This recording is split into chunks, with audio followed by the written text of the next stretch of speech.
I think what's going to win is either Solana, because the ecosystem is good at executing and is ahead of all these problems, or something that looks exactly like Solana. And the only reason that it's not Solana is because they executed faster.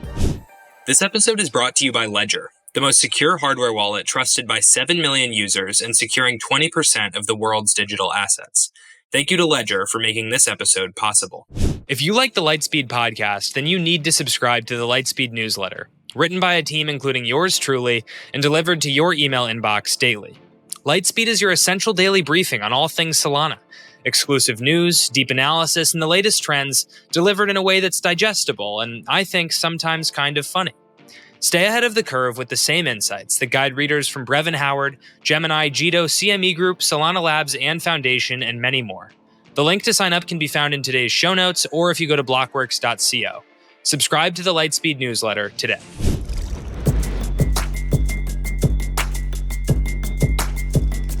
All right.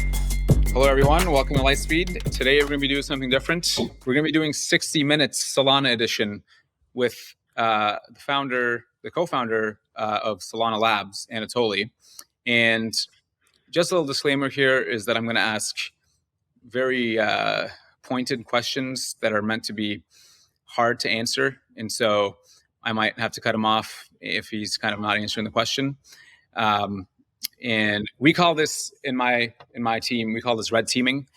Basically, we need to shit on Solana as much as possible to uncover any gaps and hopefully improve them. But all right, let's do it.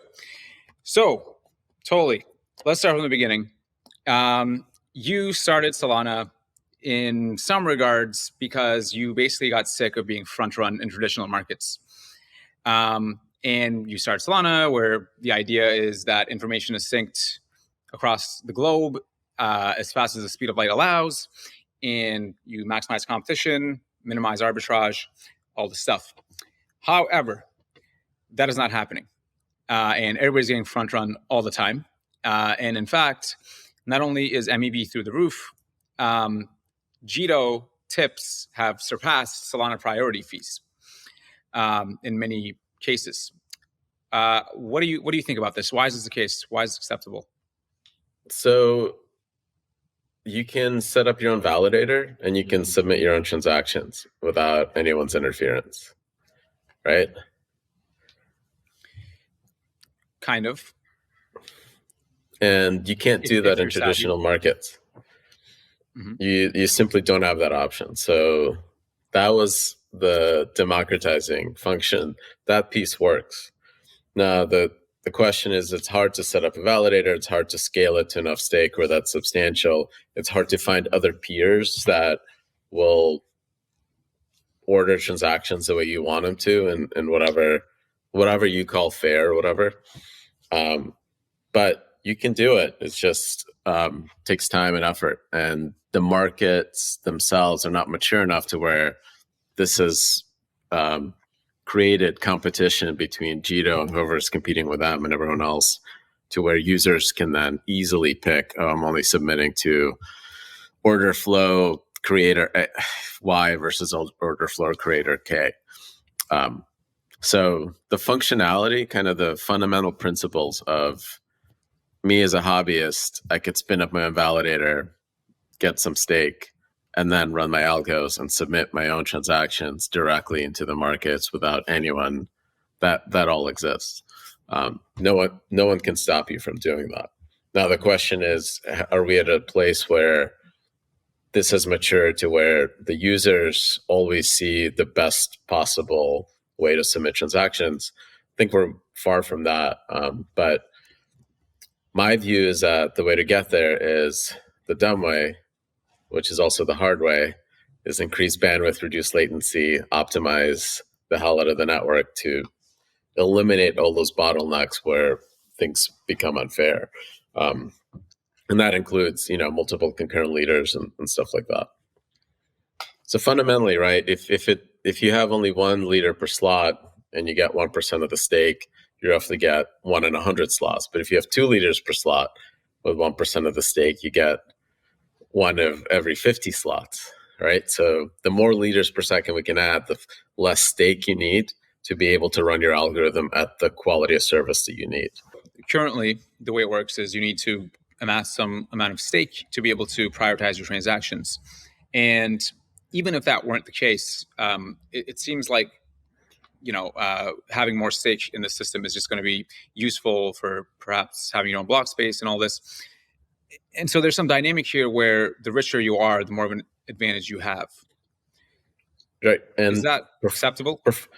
Performance improvements reduce the barrier to entry for honest participants to change the market dynamics.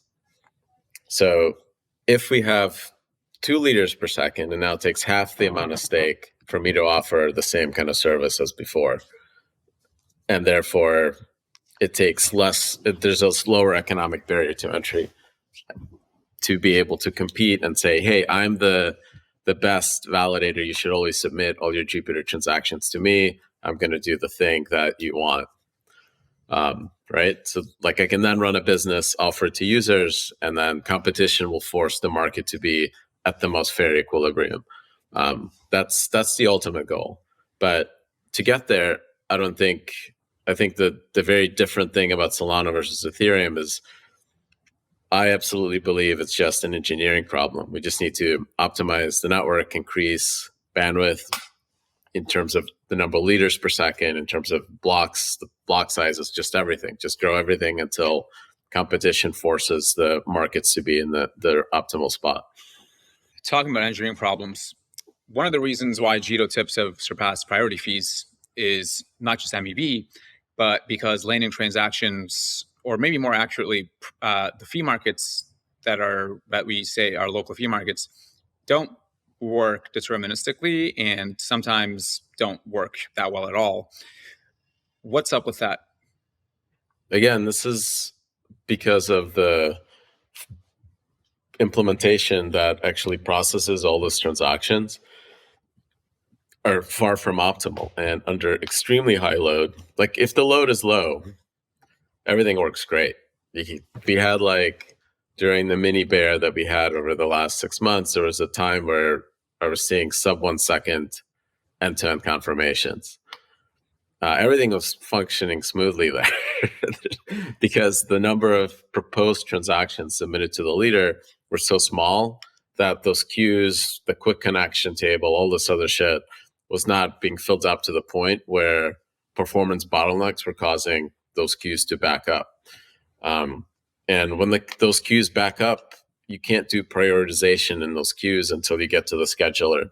And that effectively breaks down the local fee market. So again, in my mind, this is a engineering problem that probably is the most ecosystem engineering investment right now out of anything else. It's just optimizing the hell out of those pipelines.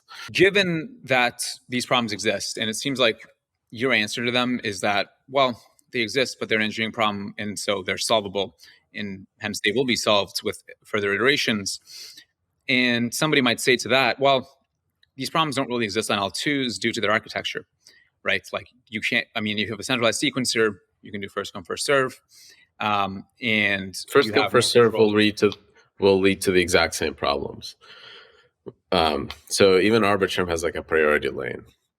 So if you have first come, first serve, you encourage spam. It's the same issue. So if you have a generalized L2 that has multiple applications, it'll end up in the same problems. Now, one can argue that because they don't have also consensus and everything else vertically integrated, they can iterate much faster and just make releases like a Web2 company, like every 4 to 8 hours, just push a new binary on their centralized sequencer and fix it faster. They still have the exact same problems as Solana. And you can argue that Jito effectively has that opportunity to do now because of their relayers can be updated every 24 hours, or they can release them all the time anyways. What they're not doing right now is they're not scheduling and filtering enough of the data to where the output stream from those relayers is capped at a capacity that the validator scheduler can handle no matter what. But you can kind of get the same effect. So like, I don't think L2s on their own fix these problems. they fix them only when you launch an L2 and there's only one app that's popular there and no other application. And that's not even true about an app itself. Like if you have an app with multiple markets, you'll have market A will cause so much congestion that all the other markets are impacted. Well, let's take the other side of that, where it's not a general purpose L2, but something like Atlas, which is a DeFi specific chain, and it runs the SVM. How does Solana compete with something like that, where they don't have to worry about the overhead of consensus and a bunch of other things or shared block space, but they can just optimize for DeFi, and with the SVM, they can also add fee markets? What you're talking about is just how does Solana compete with Solana with a smaller validator set? In that case, it's one, right? So it's simpler to optimize. You can throw a bigger box at it. This is the fundamental question: is does synchronous composability matter at scale? And this one smaller network can only cover that tiny portion of the world where that box exists. So information still has to propagate all around the world to that box. In the end state of Solana, you have multiple validators that can submit transactions all at the same time, all globally, and it's a permissionless open set. And if you solve for that, you end up with Solana. It doesn't matter if it's submitting data to the L2, but the really hard question is, how do I submit and propagate information everywhere in the world at once and agree on it as fast as possible? As soon as you start working on that problem, that's no longer localized to one machine in New York or Singapore or whatever, you need to have some semblance of consensus and consistency and linearization. You will deal with the exact same problems as Solana does, even if later you rely on an L2 to get more like harder settlement guarantees. So in my view, like these single box SVMs are basically no different than Binance. How do we compete with Binance? Like this is a more interesting question. Like if you could, you could use this single box SVM L2, or you could use Binance. And to a user, at the end of the day, Binance is a better experience. So like we need to be able to be the best version of the centralized exchange. And I think the only way to get there is to embrace this idea of decentralized multi-proposer architecture. The other advantage is that Solana has to do this anyways. And with an L2, they can kind of solve some of these problems faster, right? It's easier to solve problems on a single box than 1,500 boxes. And so in the case that they get more traction right out the gate and start amassing network effects, Solana has to solve these problems regardless of what they do. And so since they run the same architecture, they can just learn from that and perhaps ship it faster. And so how do you compete on a business level? Question is, can those single boxes survive when they hit like it's not like if you put up a single box, just all of a sudden solve everything. You're going to have almost the exact same engineering challenges, especially if you look at like how that like part of the, like no one is talking about like, oh, Solana's consensus overhead. What they're talking about is the transaction submission pipeline, right? And that in piece itself can be centralized on Solana just like it is on an L2. In fact, Jito is effectively that. They have a single box relayer. It gets slammed with a whole bunch of transactions and then tries to submit it to the validator. That data rate between the relayer and the validator can be capped to a rate that is so small that the validator will always succeed. And then that Jito side can iterate much, much faster. So that advantage, I think, is smaller than people realize of an L2. The other side of this, if we expand the scope a little bit, is Solana as an L1 is shared block space. And so you face tragedy of the commons, shitting in the public pool type of problems, versus on an L2, or it doesn't have to be an L2, it can be an app chain. You have your own block space, you don't have to share with anybody. And for the app dev, that might be more attractive. Only if it's permissioned. It has to be a permissioned environment. Why is that? As soon as you have permissionless validators, you don't have that control, right? Or permissionless sequencer. As soon as you have multiple applications, it's no longer shared. Even in a single app like Uniswap, if you have multiple markets, the markets are going to interfere with each other. Like the order priority for like, random ass meme coin is going to interfere with the major markets. So if you think of it as a product, like imagine we're in the wonderful future where everything's tokenized and I'm deciding where to deploy my IPO company that is just, become a unicorn. And I look at Uniswap and I see that SHIB number 5 causes so much congestion that people can't trade the majors. That's a failure state for that app specific L2. So they have the exact same challenges as Solana. They have to isolate each separate piece of state in a way that it doesn't impact everyone else. Because even if it's just Uniswap running in a single box in TEEs, if a single market impacts everything else, causes congestion across all the other markets, me as somebody that is like the IPO CEO, I'm not going to want to have like that be my major market, the one that everyone trades on. I want isolation just for my own pair.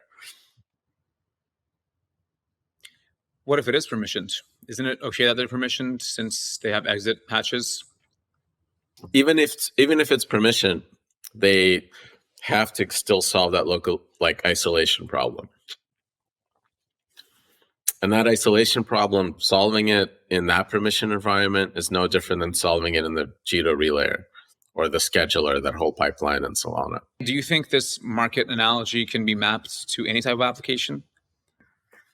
There's some applications that don't have those properties where it's just peer-to-peer payments and there's simply no congestion, that it's trivial to schedule. So the challenge that like why you even designed isolation and all of these stupid things, like why even bother doing all of this, is that if you cannot guarantee that a single market or a single app or whatever causes congestion globally, then somebody like Visa will launch their own payment specific L2 because their transactions just never have any contention.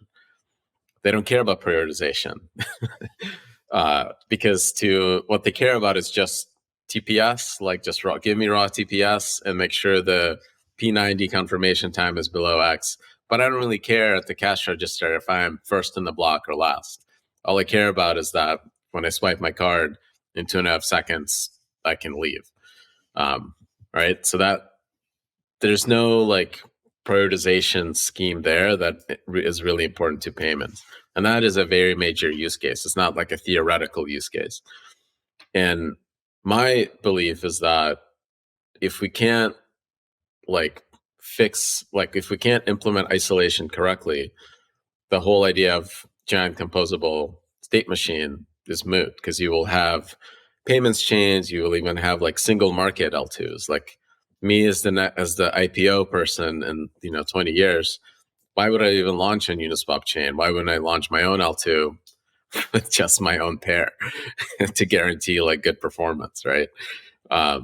So that is a future that's possible, but I think there's no engineering reason why that is going to happen. It would have to be for other reasons altogether. And if we solve the engineering problems, then I think there's a huge advantage from composability being in a single environment where the friction to move money between all the states and all the liquidity is effectively atomically shared. And that's a really, really important property. In my mind, I think the reason why Solana DeFi survived the depth of the bear that hit Solana worse than anyone else is because it was composable and it was much more capital efficient because of that. As anyone doing stuff on-chain knows, security for your crypto is super important. That's the benefit you get from Ledger, which has been around for a decade now and is the most secure hardware wallet for your Solana and logins. Ledger's newest devices, Ledger Stacks and Ledger Flex, have secure touchscreens, making it easier to manage your crypto. And with Ledger Live, you can seamlessly and securely manage and stake your Solana. Alongside Ledger Stacks and Ledger Flex, Ledger introduced the Ledger Security Key app, a safer alternative to traditional passwords, enhancing your overall digital security. Thank you, Ledger, for sponsoring this episode. Vitalik recently, I don't know how recent, but he basically commented that, in my view, synchronous composability is overrated. And I think he's probably referring to the empirical evidence that we haven't seen too much of it being utilized on chain. What do you think about that? I mean, what is Jupiter if not synchronous composability? I think he's only looking at Ethereum, unfortunately.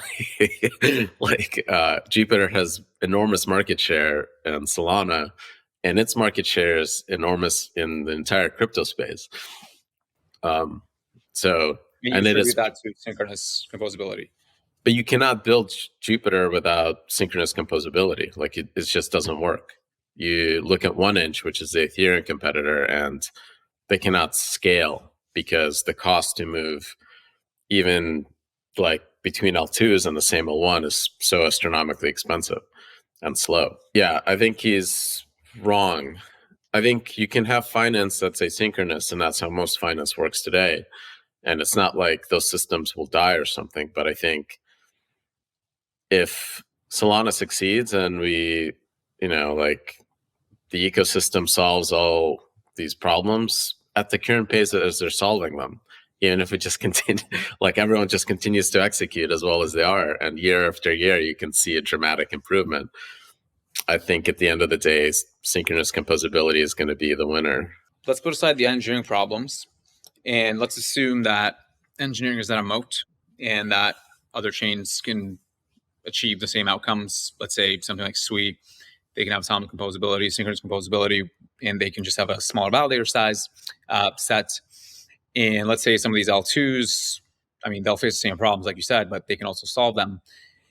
And so I've asked you in the past, what's the moat when engineering is not a moat? And you said content and features. Yes, Solana doesn't have a specific validator target. The reason why the testnet is at 3,500 validators or mainnet is as large as it is because I want it to be as large as possible, simply because it's future-proofing the network. If you want to have as many block producers in the world as you can, you just need to have a large validator set. You want to allow anyone to be able to enter and participate in every part of the network permissionlessly. You should be eating your dog food and running it at the highest rate possible. Because right now, solving these problems is cheap. Solana isn't trading, $1 trillion of users 401k, in the United States, which is what Main Street does, Wall Street does. It's meme coins, which is great, but that's an opportunity to throw the best minds in the world at these hard problems and force them to go deal with them. So my view is that it's more likely that SUI and Aptos will need to do work to increase their validator set than the other way. Then Solana will be we better lower validator set for performance improvements. Simply because if you hit PMF, everyone wants to run their own box because you get guarantees. And as that validator set grows, if you start restricting people, it's going to limit how much you can grow. So actually, okay, good you mentioned that, because one thing I want to talk about is, while that is the goal, if you look at the data, the number of validators over time has decreased.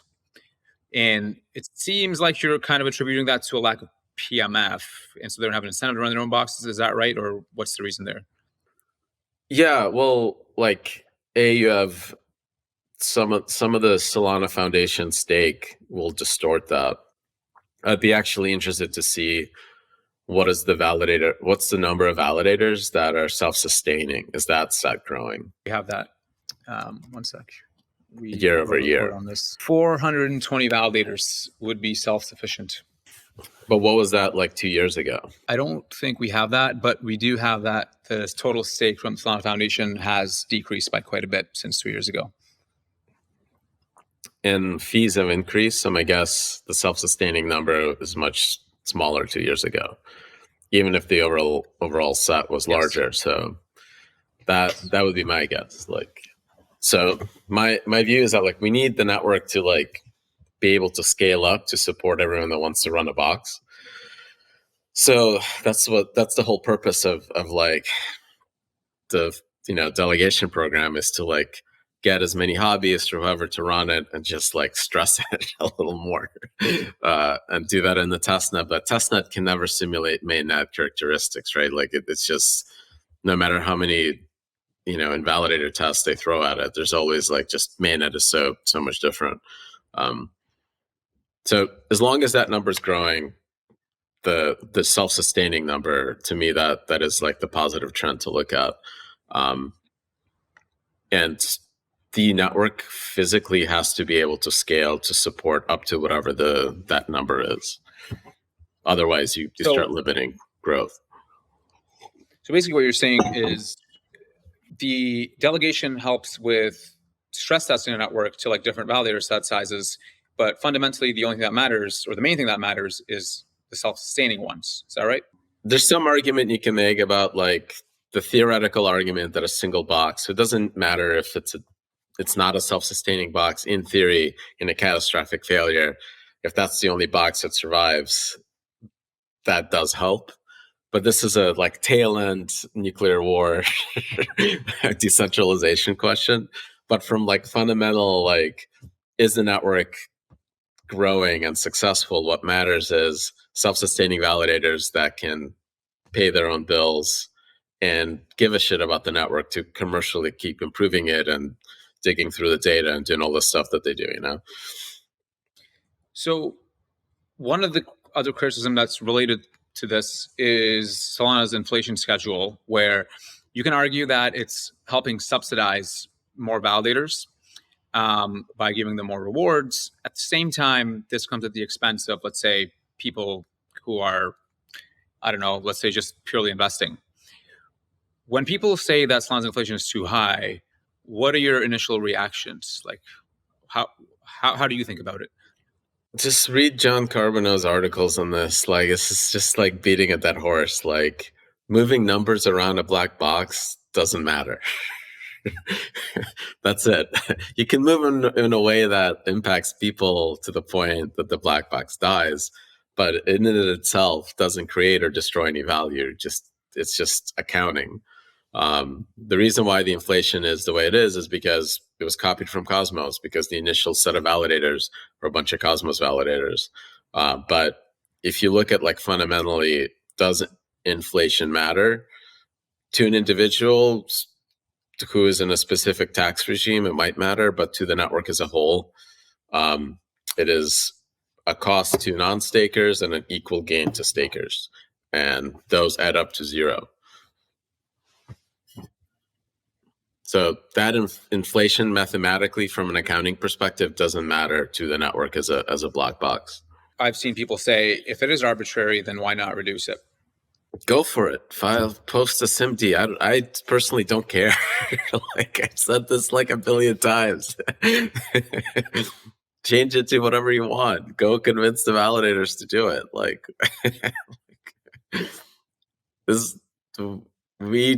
they like basically pick these numbers out of their own hat, right? Like at that time, the major constraint of picking the numbers was that it's not going to be a total disaster to pick this specific thing.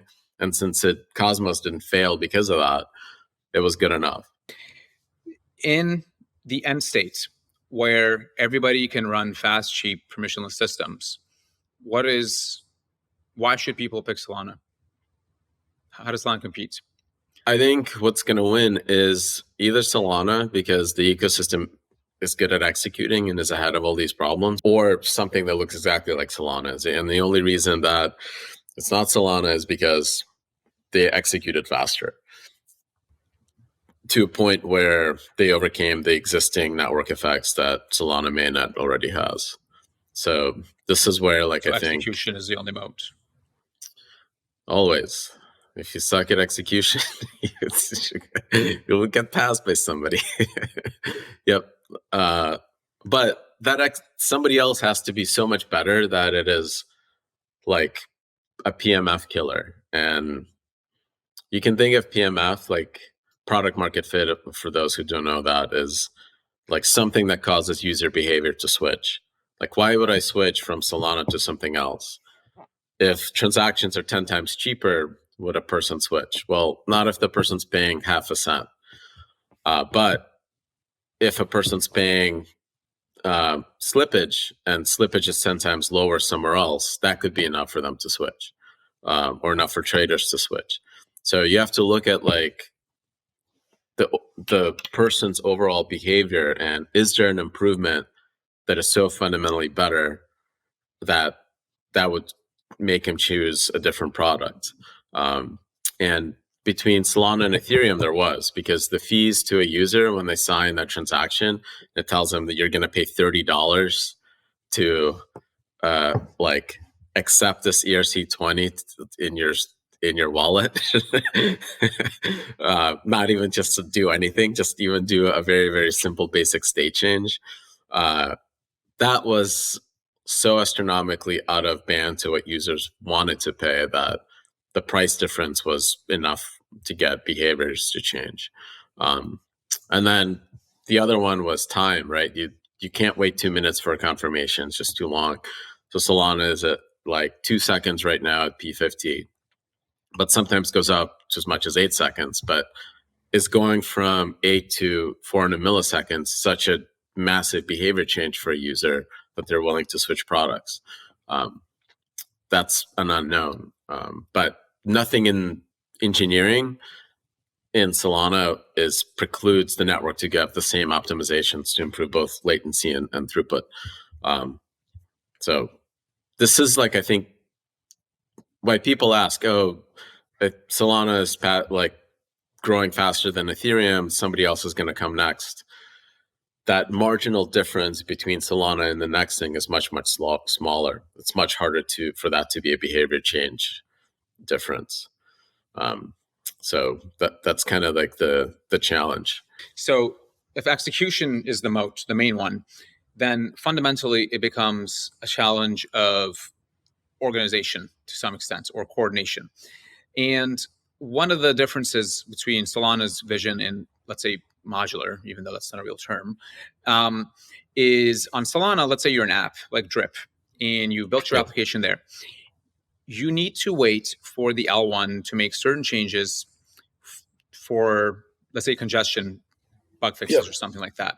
Versus on an L2, if it's an app chain, you can just do that yourself. And so maybe there's an argument there where you can execute faster on this other chain than on a shared space. And so if that's true, then you can execute faster overall. And if execution is the only moat, year over year, that becomes smaller and smaller of a delta, right? Like Ethereum was so slow that if you're a Drip on Ethereum and fees went up to $50, you're like, well, let me go ask Vitalik when this is going to be fixed. And he's like, well, we have a 6-year roadmap, bro. Like, it's going to take a while. And when you at least ask like Firedancer or Agave folks or anyone, they're like, there's already a team trying to fix this with the next release as fast as possible. So there's that difference, is that culturally the core L1 and you guys too, like the entire infrastructure kind of around submitting transactions, everyone understands that when things are slow or there's global congestion, that's like a P0 fire that everyone needs to fix. There's times when you need to, like, when you get really smacked in the face and you're like, oh fuck, we need a design change, like the fee market one. But those become further and further up, like less and less likely as the network just simply grows from usage. So I don't know if there is one of those like critical, we need to fix a design thing that's going to take 6 months to a year to deploy. I I don't see one right now. Like there isn't like kind of something like that on the horizon. But you're definitely going to run into like release bugs or whatever else like that's unforeseen. That'll need like people working over the weekend. That's part of life. And if you have your own app specific L2 that's not shared and you own that entire infra stack, you can probably move faster, but that's expensive. Not everyone can afford that. So the shared infra layer that's composable, that everyone can share and use, for the vast majority of use cases is probably going to be cheaper and faster as a software layer, as a service stack. And as it fixes bugs and kind of keeps improving, that delta becomes smaller and smaller. So let's go to the other coordination, let's say, challenge.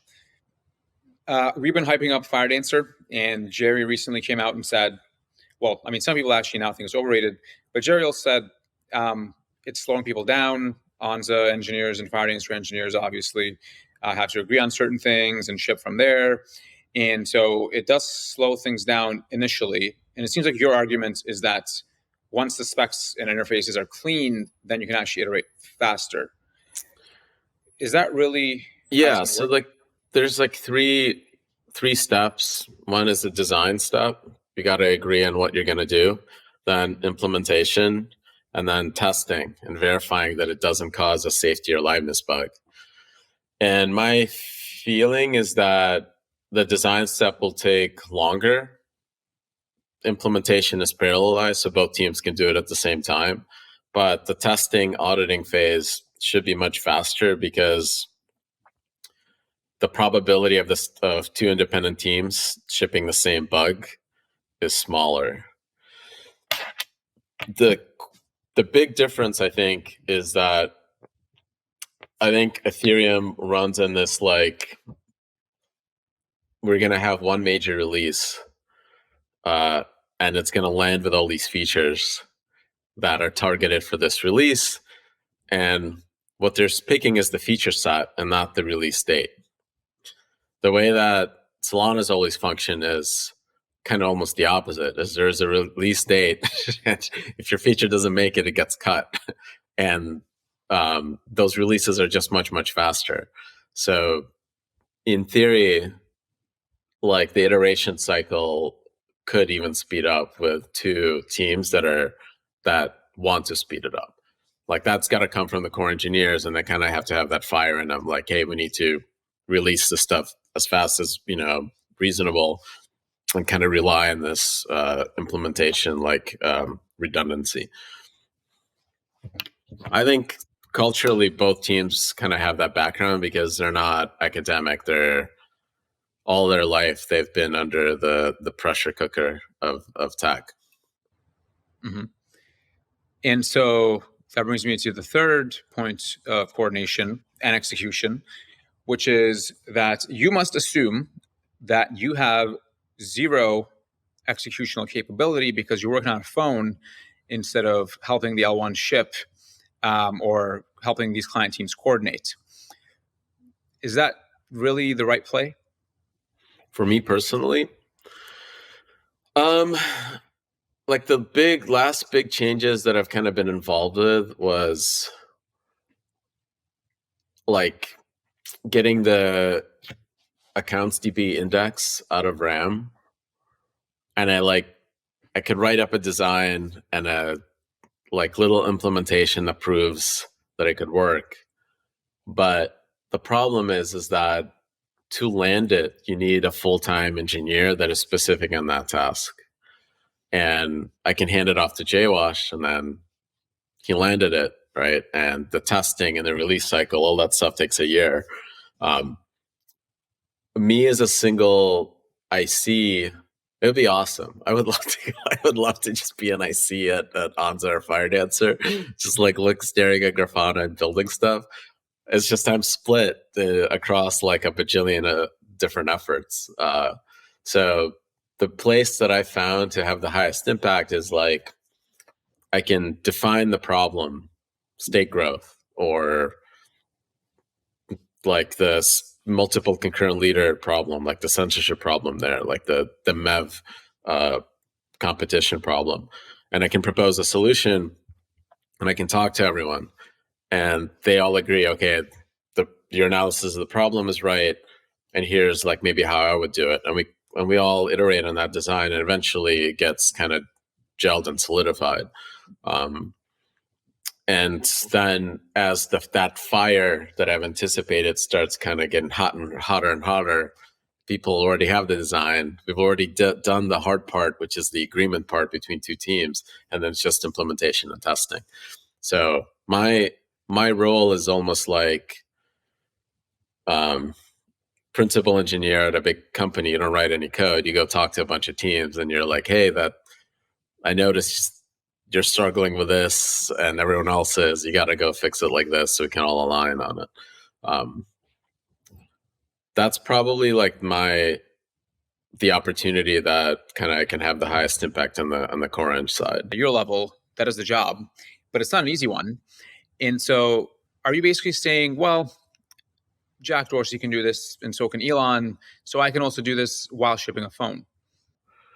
I'm not like, there is an amazing engineer that is head of engineering on mobile that's been like one of my close friends for like also over a decade, that he built like BlackBerries, iPhones, like every phone under the sun. And there's an amazing general manager, and between the two of them, they run the show. I kind of set the vision that it's possible to build like, I don't think people fully grasp the vision of this, but if you look at like Android or iOS, it's a cryptographically signed firmware spec that defines the entire platform. Like, everyone has this device and has effectively trusted boot on it. And when you get a firmware update, it validates that the firmware was signed correctly and rewrites your entire phone. That cryptographic signature is the key part, because that could be generated by a DAO that signs off on the entire firmware for Apple. Like, imagine if Apple itself was controlled of the cryptographically signed certificate run by a DAO. Right? It like flips the entire kind of like idea of software platforms on its head. That's like the really, really cool, weird kind of hack there. There's not, besides setting that vision and kind of like, whipping the team, sell more phones, so that DAO is meaningful, and then like get to that final milestone where the entire ecosystem controls their own firmware. I'm not like in the day-to-day grind of kind of execution. So like Elon, like the way I think Elon works is that he has a big idea, and then he finds an engineer that credibly tells him that that engineer can go and build the whole thing, start to finish. If you can find that person, like for your big idea, then the only thing that you need is capital to go accelerate that person. They will go, given an infinite amount of time, they will themselves build the entire thing. You give them money, they hire people to accelerate themselves. Right? That's it. That's how like I try to operate. I don't know if that's how Elon operates, but this is how I think you can kind of like work on multiple things. Is you have a big idea, very concrete vision, and then you have somebody that's like credibly, yeah, I can build every piece. Give an infinite amount of time, then you give them money and they accelerate themselves. You say the vision is concrete, but it seems like the ideal outcome is, let's say you succeed and you sell a lot of these phones and it actually breaks through crypto, Twitter. Apple then just reduces their fees. And so basically what you've done is we changed the world. Midwest software companies are not paying Apple a ransom. 30% more productive software, more games gets built. It's great. But that's an altruistic endeavor as opposed to a business endeavor, right? Because it can only succeed as an altruistic endeavor if it's also successful as a business. Because for Apple to change their fees, they have to see competitive pressure from a growing ecosystem that is commercially viable. Otherwise, they'll just write it out until that ecosystem dies because it's not commercially viable. So it has to find its product market fit and be self-sustaining and stuff like that. But that doesn't mean it won't change the world, right? It'll take a smaller cut. That's the whole point of capitalism, is you see somebody rent seeker with 30% fee and you sell it for 15%. You've now changed the market economics, and now everyone is better off. All the consumers are better off, right? So, okay. And so you must think you can actually compete with them then, in that sense. The two largest companies on earth, really, Google and Apple in some cases. What makes you think you can compete with them? Well, it's obvious. It's obvious that 30% fee is too much, because you have Tim Sweeney suing them everywhere he can, and it's a problem for the businesses that use Apple and Google as a distribution channel. So Apple and Google have this rent-seeking fees. Consumers don't care about these fees because they're hidden from them. The consumer pays X amount to the app, and Apple takes 30%. How do we break that problem is the challenge. And this is a network creation problem, which I think crypto has an advantage in, because it has this way to financialize digital assets and scarcity that is different from Web 2. Now, again, it might not work. It could fail. And the reason it's going to fail is not because app developers want lower fees. That's obvious. That's clearly true. It fails because we haven't figured out how to grow the network with the incentives that crypto provides. That's the real hard problem here. It's not a product problem or a business model problem. It is literally, how do we actually force user behavior and have them switch networks. I'm going to shift gears. I actually want to talk about ZK. One end vision of blockchains seems to be where everything is kind of just ZK powered, and you don't need to execute all these things on the full node. All you can do is just verify proofs. Doesn't seem like Solana really has any plans for this. First of all, is that an accurate assessment? If you looked at my asynchronous, I wrote an article on how Ape is going to change validators. You can actually have validators that share a common prover to validate state. So you can have a bunch of validators or use a TE or some other trust model or a ZK one. And once an epoch, it rolls up the entire asynchronous execution and computes the whole snapshot hash. So there isn't that idea that fully ZK verifiable rollups are, one, that you need a roll up, and two, that they're not somehow not compatible with Solana. That's silly. You can asynchronous execution allows you to compute that snapshot hash, whatever trust model you want to use, run your own full node, share a TE environment, share a prover environment. I don't really care, because whatever environment you use doesn't impact my full node. If I run my own full node, you can do whatever you want. The fundamental question is what is so different about Solana than Ethereum and ZK is that for the network to survive, it has to be commercially viable. It's got to make money. The only business model for L1s, in my opinion, is priority fees, which is the same thing as MEV. And that means building rollups that are generating their own MEV, external, doing their own sequencing to the L1 that is parasitic to the L1. So those are competing environments. They're great. We love competitors. We're all going to make each other better. They can be SVMs too. They're the sequencers, and that's great. We want that competition because if you're LeBron, you want to play against the best. You don't want to play high school league. All that stuff is great, but it's not the Solana ecosystem. Those are SVMs. They're using the great power of open source to accelerate development everywhere. But in my mind, that is the fundamental difference between ZK and all these other technologies and how they apply in Solana versus Ethereum, is that Light protocol is great because sequencing is happening in the Solana mainnet by Solana validators. Let's take a very theoretical example this time and go the total opposite way. Imagine you have increased bandwidth as much as possible and reduced latency, and Moore's law is being taken advantage of fully. And all you have to do during channel saturation is get some extra hardware. Let's say you do that as much as possible, and it's still not enough.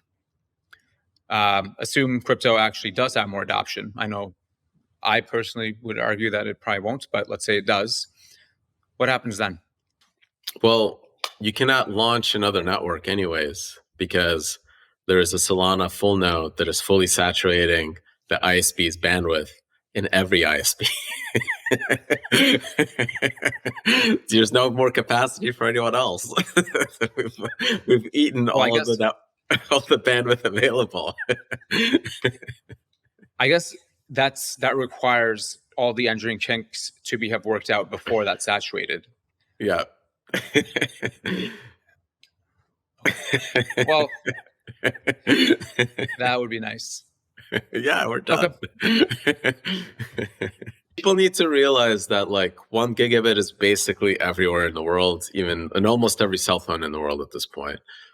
And that is 250,000 TPS, even in the current inefficient turbine.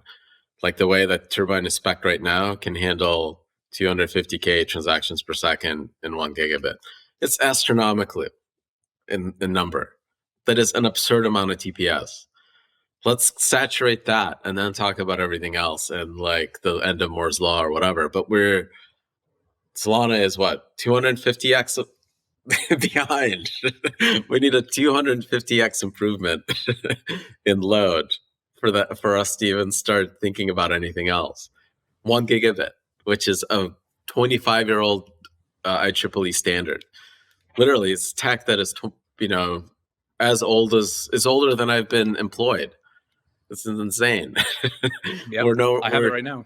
Yeah, we're not even there saturating this. So like, I think when we get there, when we get to fully saturated 1 gigabit turbine, which is what Firedancer folks demonstrated in like a pretty cool environment, but still distributed, but effectively a lab setting. But it's possible. There's just a shitload of other problems to solve for that to be commercially like live, and then for applications to actually use it effectively. Because again, most of the load right now on Solana comes from markets that get saturated and then arbitrage that fills the rest of the block. And it's not yet what I would call economically saturated. Final question, how do you compete in an environment where, let's say, Ethereum has higher quality assets due to its existing liquidity effects, and Solana has volumes, but perhaps the assets or even stables aren't really at the level? What needs to change? We can start calling Ethereum assets legacy assets. And have all the new stuff launch in Solana. The meme has to change. Ethereum is for legacy assets. Okay. Tweet that and see throw a firebomb into the crypto Twitter sphere. Okay, cool. Well, thanks for the time. That's all I got. Thanks, man. This was great.